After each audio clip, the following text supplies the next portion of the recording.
اللہ تعالیٰ فرماتے ہیں یسألونک عن الخمر والمیسر قل ما یسألونک ماذا ينفقون. اتنی اہم آیتیں ہیں نا آج, اللہ کرے یہ ٹاپک کمپلیٹ ہو جائے آج. اللہ کہتے ہیں یہ پوچھتے ہیں کیا خرچ کریں. اللہ نے فرمایا یہ مت پوچھو کیا خرچ کریں, یہ پوچھو کہاں خرچ کرنا ہے. کیا کرنا ہے وہ تمہارے اوپر ہے, ٹھیک ہے نا, وہ تمہارے اوپر ہے. اس لیے خرچ کرنے میں فللوالدین, سب سے پہلے اپنے والدین. ایسا نہ ہو کروڑوں میں کھیل رہے ہو اور ابا پھٹ پٹی بائک پہ, ایسے ہیں لوگ. وہ بیچارے کو جو ریٹائرمنٹ کے پیسوں سے اس نے پرانی بائک خریدی تھی اب تک وہ اسی پھٹ پٹی بائک پہ گھوم رہا ہے.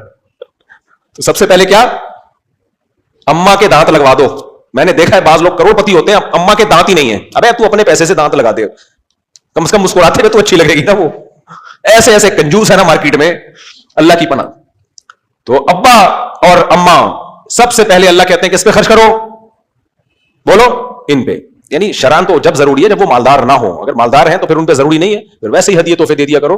لیکن اگر مالدار نہیں ہے یا آپ بہت مالدار ہو گئے, ان کا وہ اسٹینڈرڈ نہیں ہے, تو تھوڑا سا وہی اسٹینڈرڈ ان کو بھی دینے کی کوشش کرو جو کس کا ہے, جو آپ کا ہے.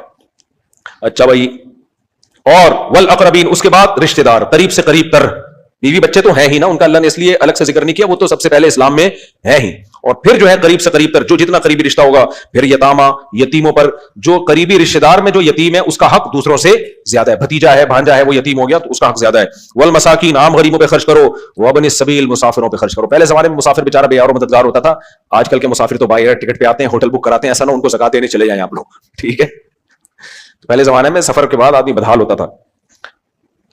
آگے اللہ تعالیٰ فرماتے ہیں یسألونک عن الخمر والمیسر, یہ شراب کے بارے میں پوچھتے ہیں. بعض لوگ کہتے تھے شراب میں تو بڑا فائدہ ہے بھائی, ہم جب سخت ٹینشن میں ہوتے ہیں تو شراب پی کے سکون مل جاتا ہے, جسم میں طاقت آتی ہے. تو اللہ نے فرمایا قل فیہما اسم کبیر ومنافع للناس, اس میں کچھ فائدے بھی ہیں لیکن اس میں گناہ بھی ہے. اسمہما اکبر من نفعہما, لیکن ان کا گناہ ان کے فائدوں سے زیادہ ہے. تو اس لیے اس بحث میں مت پڑو کہ کیا کیا فائدے ہیں.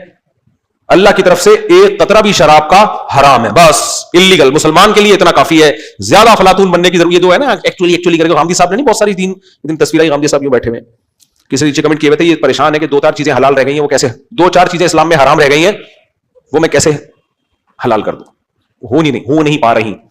تو عدت کا بھی انکار کر دیا. آج عدت کے حکام بھی آ رہے ہیں قرآن میں. عدت کا بھی انکار کر دیا کہ اگر الٹرا ساؤنڈ کیا پریگننسی نہیں ہے تو عدت ہی نہیں ہے. چلو بھائی, اس طرح کے ماشاءاللہ اللہ نے بڑا نوازا ہے غامدی صاحب کو بھی.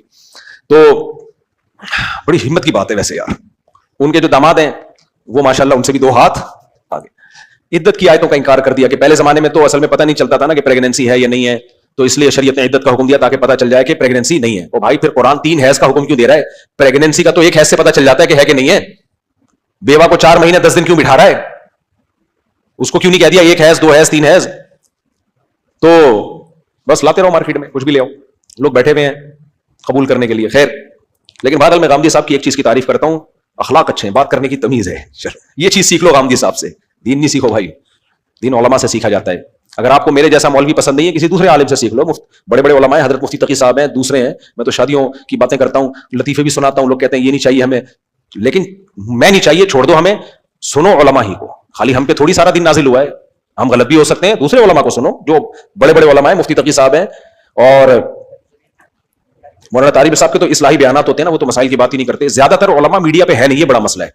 ہمارے بڑے علماء سارے مدارس کے اندر درس و تدریس میں مشغول ہیں, ان کو جا کے ان کے بیانات میں بیٹھ کے ان کو سن لیا کرو. آگے چلتے ہیں میرے بھائی.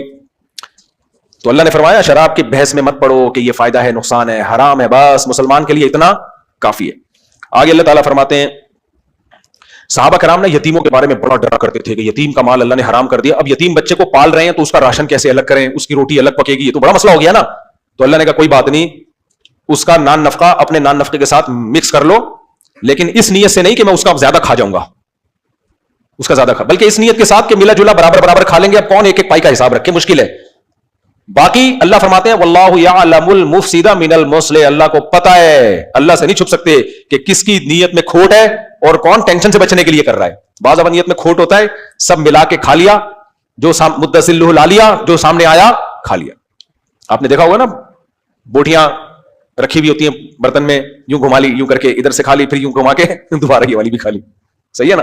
تو اللہ کہتے ہیں یتیم کا مال بعض دفعہ اس لیے مکس کیا جاتا ہے کہ اب کون بیٹھ کے روٹیاں گنے گا, آدھا آٹا اس کا آدھا تمہارا, مکس کر کے 4 پراٹھے بنے, 3 تم نے کھا لیے اور 1 تو چلو کبھی ایسا ہو گیا اگلے دن وہ 3 کھا لے تم 1 کھا لو, روز ہی تم 3 کھا رہے ہو اور کہہ رہے ہو مکس ہے تو اب کون گنے. تو اللہ کہتے ہیں اللہ کو پتا ہے دنیا کو دھوکہ دے سکتے ہو, اللہ کو دھوکہ نہیں دے سکتے. اس سے پتہ چلتا ہے اسلام میں یتیم کے مال کی حفاظت کا کتنا حکم ہے. اللہ اس کا راشن آٹا چینی مکس کر کے بھی کہہ رہے احتیاط کرو, اور یہاں باپ مر جاتا ہے, بڑا بھائی چھوٹے بھائی کی وراثت کھا جاتا ہے, بھتیجے کی وراثتیں کھائی جاتی ہیں. یہ چل رہا ہوتا ہے مارکیٹ میں. آگے اللہ تعالیٰ فرماتے ہیں حالت حیض میں اللہ نے فرمایا عورت سے ہم بستری نہیں کر سکتے کیونکہ گندگی ہے, غلاظت ہے.